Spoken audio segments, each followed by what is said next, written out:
Okay. Hello. How are we? Welcome to training up a bit of a I don't know, whatever, right? Post show. So show was 2 days ago, as you can tell by the tan on my hands. And yeah, very pleased with how things went. Youngest in the lineup and taken fourth. Very pleased. Very pleased indeed. We got an invite to the universe and to finals, but not going to take it because, again, like as much as I'm pleased with the result, fourth, not exactly good enough to go into the more competitive shows. And the next time I step on stage, I want to be realistically taking a really good stab at winning the class, right? So now it's into off season. Over the weekend, I just kind of vaguely ran macros for my high days. So I had 2 back-to-back rest days. I pretty much just ran the rest day high days that we were running in peak week. So there's only like 2,500 cal. And then just getting in a little bit more steps. Plan is in place now, so waiting for Tim to fully update training. So just for the time being, we're just going to run pretty much peak week training. So you'll see me do an upper at like 1 set of everything, 2 to 3 RIR. I do feel a little bit rough today. Got a headache. I think most likely just kind of like lack of sleep, having been dehydrated, trying to like viciously rehydrate myself, and then obviously lipolytics being pulled out in peak week, and then just like pretty much completely removed. Big change in blood pressure there, so probably the reason why I've got a bit of a headache. But regardless, we're going to go and train. We've got 4 lots of 25 minutes of cardio, which I'm going to keep on the cross trainer to not beat myself up too much. And then 10k steps. And food is at like, let's have a quick gander. Doobie doo. So training day is 200 pro, 60F, 300 carb, 2500. So pretty chill, like nothing too crazy. But yeah, I'm feeling good. I'm excited to improve in this off season. Currently in a little bit of a health phase, and then we will push into the actual off season. For now, time being, it's just kind of getting some pounds back on, getting back into routine after like a few days of having a peak week and things being a bit weird there. And then yeah, we're gonna crack on. I've got my lovely medal. Is that in frame? That is in frame. Got my lovely little medal there. I've got the trunks with the number on. Beautiful stuff, that. But yeah, if I look a little bit disheveled, I apologise. I'm still feeling a little bit rough. My body is still waking me up quite early. Sleep is a bit rough. But yeah, we're doing good. Current off-season setup is meal plan for 4 of my 5 meals, and the 5th meal is going to be macro tracked with my missus every night. So far we did chicken noodle soup, which was lovely. Did burgers yesterday, which was really nice. And then today I think we're going to do a Thai green curry. And yeah, just a nice bit of variety. We're in off-season, so we have a bit more flexibility, but nothing too horrendous there. So I'm going to crack on with some more work, and then we're going to get our pre-workout meal in, get intra prepped. I'm not going to be running any pre, again, just because of like removal of lipolytics. I've got the blood pressure band back on. For those of you that don't know, I wear an ambulatory blood pressure monitor. It checks my blood pressure constantly throughout the day. It takes like 20 readings an hour. If you're moving around, then it discards them. So like if I'm training, it's like, yeah, bro, you're training, don't worry about it.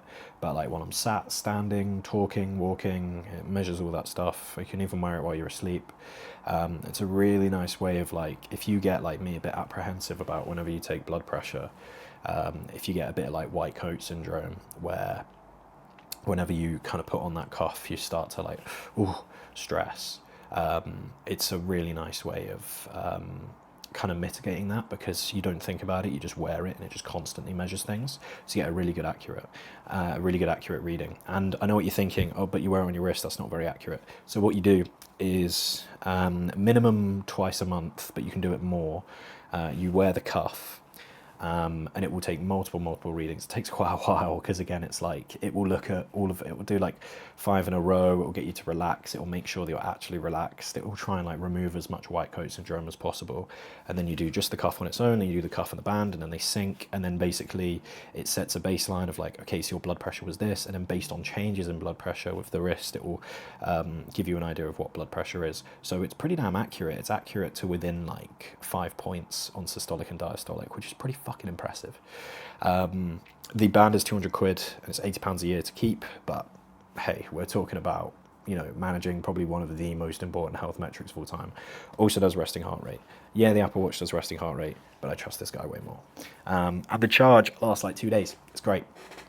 But anyway, yeah, so I'm not going to be running any pre today, just because blood pressure most likely was probably pretty aggressively elevated during prep. Currently androgens are pretty low, but they're going to go in, and I'm going to be gaining weight. So there's like the odds of blood pressure increasing from here is probably going to happen, right? We're getting heavier, we're putting in fluid retentive compounds. So because of that, I'm just kind of taking it easy. Another good thing as well is if you are a sucker for nicotine, which this is going to get kicked at some point, but just while I'm still a little bit kind of a little bit sensitive, we're going to leave it in, but eventually it will come out, don't worry. But if you're someone who's like kind of constantly knocking on vapes or caffeine, having something like this is great. Because again, it gives you an idea of like, if you're kind of constantly like on and off, on and off, on and off, it's very rare that people like vape while then taking their blood pressure, or have a monster while then taking their blood pressure. So it's quite cool. You can kind of see like, okay, so this is my blood pressure, and I had a monster at this time. How much did that elevate it? And then I had a stressful work block at this time. How much did that elevate it? And again, it's very, very useful. So I highly recommend, if you're an assisted bodybuilder, get on this. Get ahead of blood pressure. Okay, my blood pressure is perfect at the minute. Part of the reason why it's perfect is because of this, because I know as soon as it becomes an issue, it's very easy to get good readings whenever you put the cuff on. You want good readings constantly. I don't know why more people don't use ambulatory blood pressure monitors. Anyway, enough of my app. Work time, pre-meal, we'll get the intro made. No pre, I'll probably just run some Mega Pump from Conti, use code Archer10. And then we'll film up the upper, which will probably be quite boring.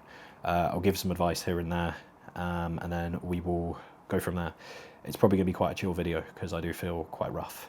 But yeah, we'll take it from there. Okay, thank you all for coming along for whatever the hell this video was.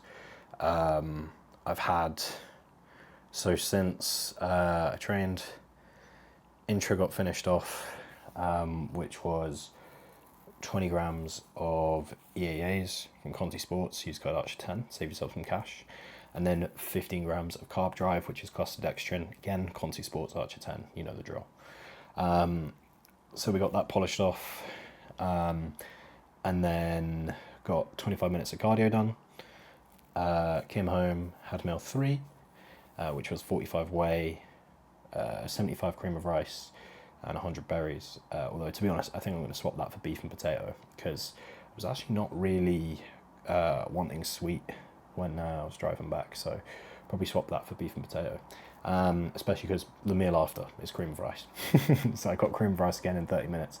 And then final meal, as I spoke about before, is going to be macro tracked tonight.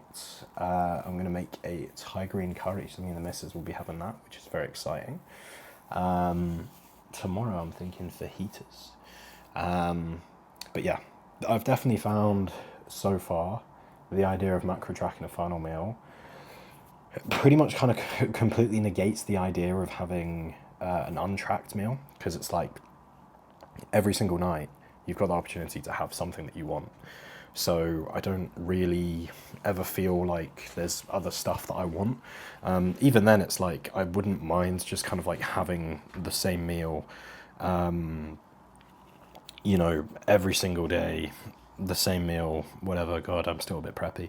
I wouldn't mind that at all. But having that opportunity and almost that challenge as well of like having to make something I think, you know, at some point we're going to circle back around to some old meals. But it's cool. I mean, I'm basically just having like a play on chicken and rice, which kind of shows you where my head's at post prep. I'm keen to improve and get better and stick to the plan. But yeah, it's also nice as well to only have 4 meals to prep. So I prep 4 meals and then a 5th meal is always dinner. It's always with my girlfriend as well, which is also really, really nice. Because then from her perspective, it's like she's not missing out on anything. It gives us some quality time together. And yeah, it's cool. I highly, highly encourage anyone out there to macro track your final meal. It's kind of a, like, this is my version of like the off-season flexibility. You know, some people allow themselves, you know, they might go out for a coffee that's like a little bit milky, got some sugar in. They might allow themselves some sauces. They might, you know, add like a small little chocolate bar to their oats or have a couple of biscuits here and there. For me, my off-season flexibility is final meal macro tracks. Definitely something I'm going to settle into. It's actually quite fun to have that challenge, like I said, of like, I don't really, I've pretty much from the time that I spent like cooking for myself, as in like not having my mum cook for me, I was already into bodybuilding. So pretty much I've never really like properly cooked stuff. So I'm kind of a crap chef. So having the kind of external pressure of like, oh shit, I've got to make a Thai green curry and I've got to do it well because like I'm sharing it with someone else. It's quite a fun little challenge. And again, it's a nice way of kind of having and potentially removing any cravings that you would have when you've got that consistency of 4 meals, and then in the evening that 5th meal is on rotation. It's quite nice. The chicken noodle soup was so good. I can't wait to circle back to that. That's going to be good. And the burgers did slap, so I've set the bar high for myself. But yeah, it's cool, it's fun. And then if me and the missus aren't seeing each other, I'll probably just run cream of rice as the final meal and then just run like a chicken and rice meal or something instead. But yeah, things are good. So I am now, I've just finished wrapping up a talk about PMDD as requested by one of my clients. So premenstrual dysphoric disorder, very fascinating one, interesting one, not often spoke about. So it's always cool when people kind of reach into those parts of your brain that, yeah, topics you haven't covered in a long time. I haven't learned about PMDD since like uni, so going through those old notes was fun. But anyway, I am now going to clear through my WhatsApp, head to the shops to get the ingredients for a Thai green curry. I'm not sure if I'm going to make the sauce from scratch or not. Depends how lazy I am. It is essentially just chicken and rice though, if I don't make the sauce from scratch. But regardless, anyway, thank you all for watching. Links are down below if you want to get coached by me, Matt or Camille. I hope that you've enjoyed this to some extent. I'm going to edit this video as well, but actually before I head to the shops.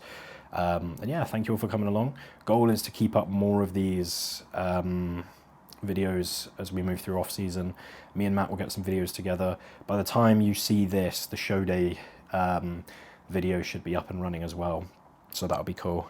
But yeah, goal is to give you guys even more content. If there's anything that you do want to see from me, let me know. I am going to, on Wednesday rest day, run through a full day of eating. I am going to do it. I'm going to do it. And that'll be really, really cool, especially because I can show you whatever the hell I'm having for meal 5 on Wednesday. I don't know. At the minute, I've got fajitas in my head. I want to do a fajita night, but we'll see. Anyway, see you guys at some point. Links are down below. Quantity Sports, use code Archer10. If you want to inquire for coaching, you know the drill. If you want to head over to my Instagram, then you'll see that down below as well. Thank you all for watching. Goodbye.